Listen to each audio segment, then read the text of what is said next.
Hello everyone, welcome back to my channel. मैं हूं स्नेहा सिंह और आज की इस वीडियो में हम लोग पढ़ने वाले हैं ह्यूमन इंटेग्युमेंट्री सिस्टम यानी कि मानव अध्यावरणीय तंत्र। तो अध्यावरणीय तंत्र या इंटेग्युमेंट्री सिस्टम एक्चुअल में होता क्या है, किसे कहते हैं, तो इसी टॉपिक पर हम लोग डिस्कस करेंगे। ठीक है, तो कई सारे इसकी लेयर्स होते हैं, कई सारे इसके स्ट्रेटम्स होते हैं, उन सभी के बारे में यानी कि टोटली हम लोग ऑल ओवर इंटेग्युमेंट्री सिस्टम को पूरी तरीके से कवर करेंगे। ठीक है, तो आज का जो हमारा टॉपिक है वो है हमारा ह्यूमन इंटेग्युमेंट्री सिस्टम। ठीक है, human integumentary system. Okay, human integumentary system Hindi में से कहते हैं मानव अध्यावरणीय तंत्र। क्या कहते हैं? मानव अध्यावरणीय तंत्र। जो ह्यूमन इंटेग्युमेंट्री सिस्टम होता है यानी कि ये जो आपको पूरा डायग्राम यहाँ पर दिख रहा है, ये हमारा क्या है? ह्यूमन इंटेग्युमेंट्री सिस्टम है। ठीक है, तो जो ह्यूमन इंटेग्युमेंट्री सिस्टम है वो हम किसको बोलते हैं? स्किन को बोलते हैं, यानी कि त्वचा को।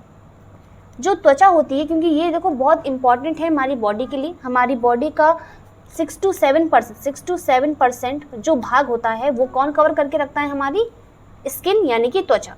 और इसी को हम लोग इंटेग्युमेंट्री या फिर अध्यावरणीय तंत्र बोलते हैं। तो हमारे पूरी बॉडी पर देखो एक तरह से स्किन का रोल क्या होता है? मेन रोल तो स्किन का यही होगा कि एक तो हमारी क्या करेगी? बॉडी को कवर करके रखेगी, वो उसे ढक कर रखेगी, है ना, और हमारी प्रोटेक्शन करेगी। यानी कि पहला काम तो इसका यही है कि ढकना, किसको? शरीर को, शरीर को ढकना। और दूसरी चीज सुरक्षा करना, सुरक्षा करना। ठीक है, ढक कर रखेगी। देखो हमारा जो स्वरूप है, हमारी एक बेसिक स्ट्रक्चर जो है, सबसे इंपॉर्टेंट रोल होता है स्किन का, क्योंकि ये हमारी एक तो स्ट्रक्चर यानी कि एक परफेक्ट संरचना जो है वो बनाए रखती है। और दूसरी चीज़ तो हमें सुरक्षा प्रदान करेगी। अगर हमारी बॉडी से स्किन अगर हट जाएगी तो हम जानते हैं कि हमारी बॉडी पर कोई भी यानी कुछ भी जो भी मटेरियल्स होते हैं, कोई भी जो भी पदार्थ है वो हमें हार्म कर सकता है ना, अगर हमारी बॉडी पर क्या नहीं होगी? त्वचा या फिर स्किन नहीं होगी तो। ठीक है, तो जो त्वचा या फिर इंटेग्युमेंट्री सिस्टम है उससे हम लोग डिटेल में जानेंगे कि तो स्किन के बारे में कुछ बातें हैं। जैसे कि अगर इंटेग्युमेंट्री सिस्टम के सरफेस की बात करें तो सबसे पहली चीज़ तो ये सबसे बड़ा अंग है। ठीक है, जो हमारी स्किन है ये क्या है? सबसे बड़ा अंग है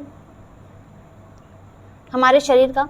ठीक है, और अगर हम इसके सरफेस की बात करें, इसके सरफेस की बात करें यानी कि पृष्ठ की बात करें, पृष्ठ की बात करें तो ये कितना होता है? 1.5 से 2 मीटर स्क्वायर होता है। ठीक है, 1.5 से 2 मीटर स्क्वायर इसका पृष्ठ यानी कि सरफेस होता है। अब ये तो हो गए, हमने जान लिया कि एक्चुअल में हमारी जो इंटेग्युमेंट्री सिस्टम है वो क्या होती है। ये जो पूरा डायग्राम दिख रहा है यही हमारा क्या है? इंटेग्युमेंट्री सिस्टम है यानी कि अध्यावरणीय तंत्र है।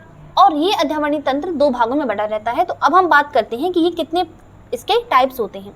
ओके, तो चलिए, जो हमारा इंटेग्युमेंट्री सिस्टम होता है यानी कि जो अध्यावरणीय तंत्र होता है, अध्यावरणीय, ठीक है, अध्यावरणीय जो तंत्र होता है ये 2 भागों में बटा रहेगा।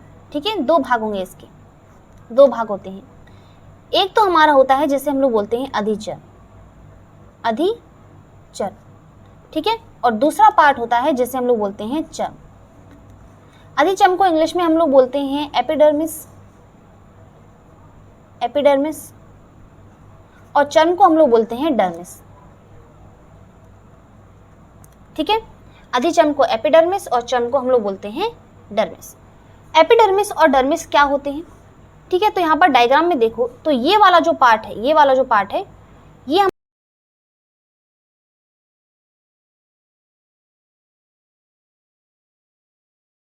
तो ये हमारा कहलाता है एपिडर्मिस, और ये नीचे वाला जो पार्ट है पूरा ये हमारा कहलाता है चर्म या फिर डर्मिस।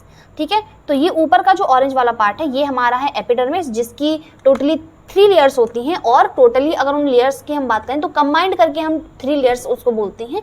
वो होती कितनी है? 5 परतों में विभक्त होती हैं। ठीक है, 5 उसके स्ट्रेटम्स होते हैं, स्तर होते हैं 5। ठीक है, और ये नीचे वाले जो चर्म है इसमें कई सारे इसके व्युत्पन्न होते हैं, कई सारे भाग होते हैं। 2 भाग होते हैं, एक तो हमारा अधिचर्म और दूसरा चर्म। ठीक है, यहाँ से यहाँ तक का जो भाग है वो हमारा अधिचर्म कहलाता है यानी कि एपिडर्मिस, और ये नीचे वाला जो पार्ट है पूरा ये हमारा चर्म कहलाता है। तो दोनों की संरचनाओं के बारे में हम लोग समझेंगे। तो सबसे पहले तो हम अधिचम की अगर हम बात करें कि अधिचम के कितने भाग होते हैं, ठीक है। तो जो हमारी एपिडर्मिस होती है, जो हमारी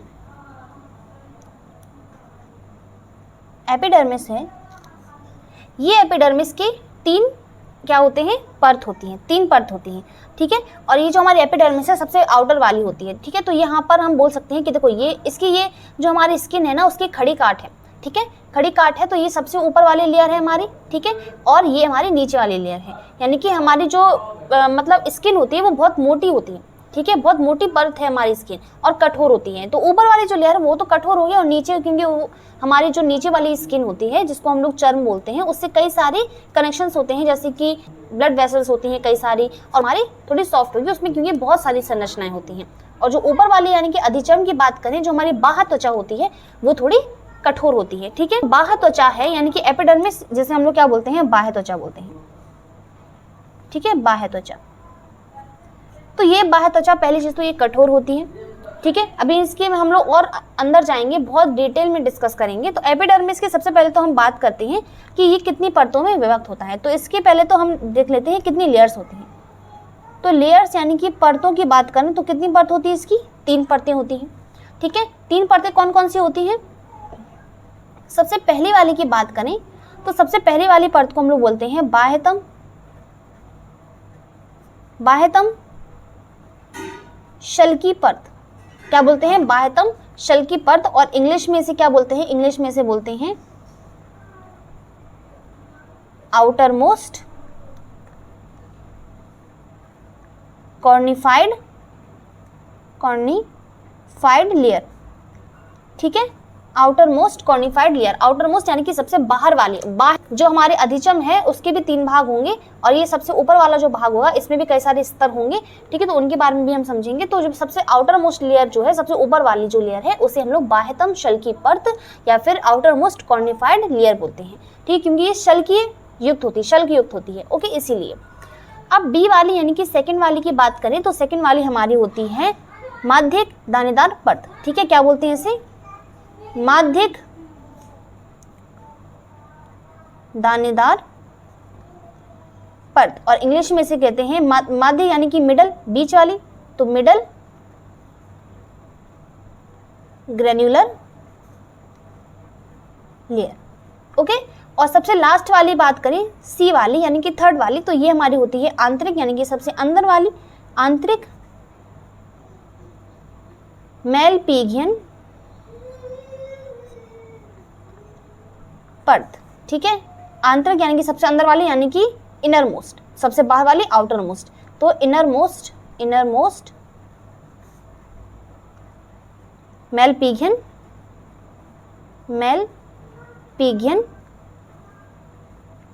लेयर, ठीक है, इनर मोस्ट मेलपिगियन लेयर। तो अब ये हमारी होती है एपिडर्मिस। एपिडर्मिस वैसे हम बात करें पूरी टोटली अगर मैं बात करूं अध्यावरणि तंत्र की, तो जो अध्यावरणि तंत्र है इसका ऑरिजिनेशन कहाँ से होता है? देखो, ऑरिजिनेशन की अगर मैं बात करूं तो जो हमारी अध्यावरणि तंत्र होती है ये हमारी होती है जब हम भ्रूण अवस्था में होते हैं, यानी कि जब हम एम्ब्रियो स्टेज में होते हैं, एम्ब्रियो स्टेज में होते हैं तब इसका निर्माण होता है। एम्ब्रियो क्या होता है? देखो, जो भ्रूण होता है, हमारा जो विकास है वो भ्रूण से हुआ है। मादा के गर्भ में सबसे पहले क्या बनता है? भ्रूण यानी कि एम्ब्रियो बनता है।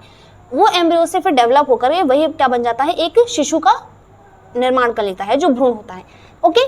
तो एम्ब्रियो यहाँ पर बोला जाता है कि जो अध्यावरणि तंत्र है वो किससे बना है? एम्ब्रियो से बना है। एम्ब्रियो की जो आउटर लेयर है यानी कि जो एक्टोडर्म है उससे इसका निर्माण हुआ है। तो मान लीजिए ये भ्रूण है और इसके ऊपर 3 लेयर है, एक ये वाली लेयर, एक ये लेयर हो गई, ठीक है, मान लो ये 3 लेयर है। तो देखो, सबसे बाहर वाली लेयर है जिसको हम लोग बोलते हैं एक्टोडर्म,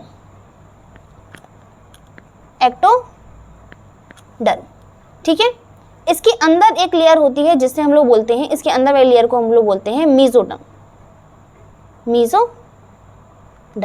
ठीक है। और मीजो यानी कि बीच वाली, और सबसे अंदर वाली को हम लोग बोलते हैं एंडोडर्म,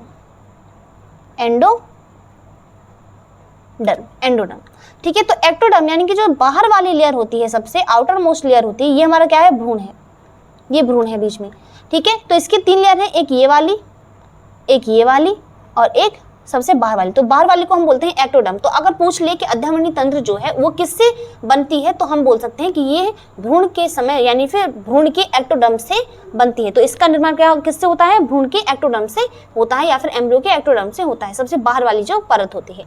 ठीक है, तो ये एपिडर्मिस के बारे में थोड़ी सी बातें हो गई हैं, यानी कि हम लोगों ने देख लिया है कि हमें एपिडर्मिस में किस किस लेयर के बारे में समझना है। ठीक है, तो यहाँ पर हम लोग समझेंगे, ये हमारा फिर से एक बार रिवाइज कर देती हूँ कि ये हमारा क्या है, एपिडर्मिस है और ये हमारा डर्मिस है। ठीक है, तो इनके बारे में एपिडर्मिस में 3 लेयर्स होती हैं, 3 परतें होती हैं। तो एक हमारी होती है बाह्यतम शल की परत, outer most cornified layer, second वाली होती है माध्यिक दानेदार परत और तीसरी होती है आंतरिक मेलपिगियन परत। तो इन तीनों के बारे में हम लोग समझेंगे बारी बारी करके। तो उम्मीद करती हूँ कि यहाँ तक आपको समझ में आया होगा। अब मिलते हैं अगली वीडियो में जहाँ पर हम लोग एपिडर्मिस को ही स्टार्ट करेंगे। तो तब तक के लिए bye bye, take care and thank you so much.